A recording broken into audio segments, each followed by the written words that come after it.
Hi guys, எல்லாருக்கும் வணக்கம் guys. இந்த வீடியோவில் நம்ம என்ன பார்க்க போகிறோன்னா, என்னடா இந்திய அணி இப்படி அடிக்கிறாங்க. உண்மையாக இந்திய அணியை பார்த்தா எனக்கு பயமாக தாங்க இருக்குது. உலகில் மிக மிக ஆபத்தான அணி இந்தியா தான். இந்தியாவுக்கு இந்த மாதிரி நல்ல பிளேயர்களாக கிடைக்கிறதுக்கு முக்கிய காரணம் ஐபிஎல் தான். அது மட்டும் இல்லாமல் இந்த முறை T20 உலகக்கோப்பை இந்திய அணி வெல்றதுக்கு நிறைய வாய்ப்புகள் இருக்குங்க அப்படின்னு சொல்லிட்டு இன்றைக்கி சவுத் ஆப்பிரிக்கா அணி எதிரான போட்டி விளையாடிட்டு இருக்காங்க. இந்திய அணி அது குறித்து பார்த்தீங்கன்னா முன்னாள் சவுத் ஆப்பிரிக்கா அணியோட முன்னாள் சவுத் ஆப்பிரிக்கா அணி வீரர்னு சொல்லலாம், முன்னாள் ஆர்சிபி அணியோட அதிரடி வீரர்னு சொல்லலாம். ஏபி டிவிலியர்ஸ் பார்த்தீங்கன்னா அதிரடியாக தான் சொந்த நாட்டு விளையாடுறது குறித்தும் இந்திய அணி எதிராக விளையாடுறது குறித்து ஓப்பனாக பத்திரிக்கையில் சந்திப்பில் பேசியிருக்காரு. அவர் என்ன பேசினார், ஏது பேசினார் சொல்லிட்டு வீடியோ டீட்டெயிலாக பார்க்கலாம்.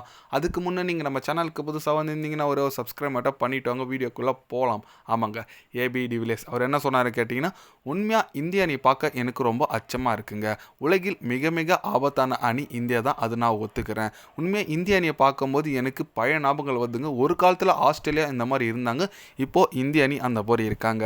இன்றைக்கி நடக்கிற போட்டியில் கூட என்னமோ எனக்கு சவுத் ஆப்பிரிக்கா அணி ஜெயிப்பாங்கன்னு சொல்லிட்டு நம்பிக்கை இல்லை. இந்திய அணி டாமினேஷன் பண்ணிட்டு வந்துட்டு இருக்கனால கண்டிப்பாக இந்திய அணி தான் இன்றைக்கி வெற்றி பெறுவாங்கன்னு சொல்லிட்டு நான் கணிக்கிறேன். இந்திய அணி இந்த ஃபைனலில் போகிறதுக்கான வாய்ப்புகள் நிறைய இருக்குங்க. ஏன்னா இந்தியா இப்போ பயங்கர ஃபார்மில் இருக்காங்க. அவங்களுக்கு என்னோடய வாழ்த்துக்கள் நான் தெரிவிச்சுக்கிறேன். இந்த T20 வேர்ல்டு கப்பில் பொறுத்த வரைக்கும் என்னை பொறுத்த வரைக்கும் ஃபைனலுக்கு யார் யார் வருவாங்க கேட்டால் இந்தியா நியூசிலாந்து வருங்க அப்படின்னு சொல்லிட்டு நம்ம சவுத் ஆப்பிரிக்கா முன்னாள் அதிரடி வீரர், ஆர்சிபி முன்னாள் அதிரடி வீரர்னு சொல்லுவாங்க ஏபி டிவிலியர்ஸ் பார்த்தீங்கன்னா தலைவன் சொந்த நாட்டு மேலே ஒரு நம்பிக்கை வைக்காமல் இருக்கார். அதுக்கு என்ன காரணம் கேட்டிங்கன்னா, கண்டிப்பாக சவுத் ஆப்பிரிக்கா நிறைய இந்த நாக் அவுட் சுற்றுலாம் நிறைய வெளியே போயிருக்குங்க. அது ரொம்ப பார்க்கறதுக்கு ரொம்ப இதுவாக இருக்கும். ஏன்னா லாஸ்ட் நீங்கள் வேர்ல்டு கப் ஃபைனலில் பார்த்தீங்கன்னா கிட்டத்தட்ட சவுத் ஆப்பிரிக்கா வெற்றி பெற்றாங்கன்னு சொல்லாங்க. 30 பாலுக்கு 30 ரன் தான் அடிக்கணும். அதுவே அடிக்க முடியாமல் ரொம்ப திணறி தோத்தாங்க. அதனால் அப்படி இந்த மேட்ச்லாம் தோக்குறாங்க, நிறைய நாக் அவுட்ஸ் வந்தால் தோக்குறாங்க. அதனால் நம்ம ஏபி டிவிலியர்ஸ் செழிச்சு போய் விட்டார் போல இருக்குது. நம்ம அணி எப்படியே ஜெயிக்காதான்னு சொல்லிட்டு. ஆனால் நியூசிலாந்து மேலே அவர் நம்பிக்கை வச்சு பேசியிருக்காரு, இந்தியா மேலே நம்பிக்கை வச்சு பேசியிருக்காரு. பொறுத்து வந்து பார்க்கலாங்க யார் யார் வராங்கன்னு சொல்லிட்டு. ஏன்னா இந்திய அணி இப்போ தவிர்க்க முடியாத அணியாக இருக்காங்க, அதில் எந்த விதமான சந்தேகமும் இல்லை. ஏன்னா இப்போது சூப்பர் 8 சுற்றுக்கு முதல்ல சவுத் ஆப்பிரிக்கா அணி எதிராக விளையாடிட்டு வந்துட்டுருக்காங்க.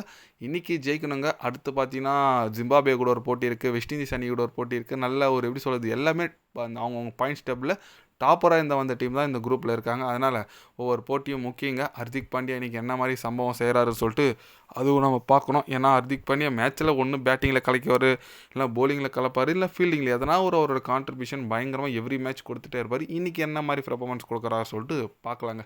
நீங்கள் சொல்லுங்கள், இப்போ நடந்துட்டு இருக்கிற இந்தியா vs சவுத் ஆப்பிரிக்கா போட்டியை யார் வெற்றி பெறுவாங்க? உங்களோட கருத்து, உங்களோட ஆதரவு யாருக்கு என்ன? இவர் சொன்ன மாதிரி இந்தியா நியூசிலாந்து ஃபைனலுக்கு போமா T20 உலகக்கோப்பையில்? உங்களோட கருத்துக்கள் என்னன்னு சொல்லிட்டு மறக்காமல் கமெண்ட்டில் கொஞ்சம் சொல்லுங்கள். இது போன்ற ஸ்போர்ட்ஸ் யூஸாக தெரிஞ்சுக்கணுன்னா சேனலை சப்ஸ்கிரைப் லைக் ஒன்று பண்ணிக்கிங்க. கண்டிப்பாக day by day channel update வரும். மறக்காமல் சப்ஸ்கிரைப் மட்டும் கொஞ்சம் பண்ணி வச்சுக்கோங்க. நன்றி, வணக்கம்.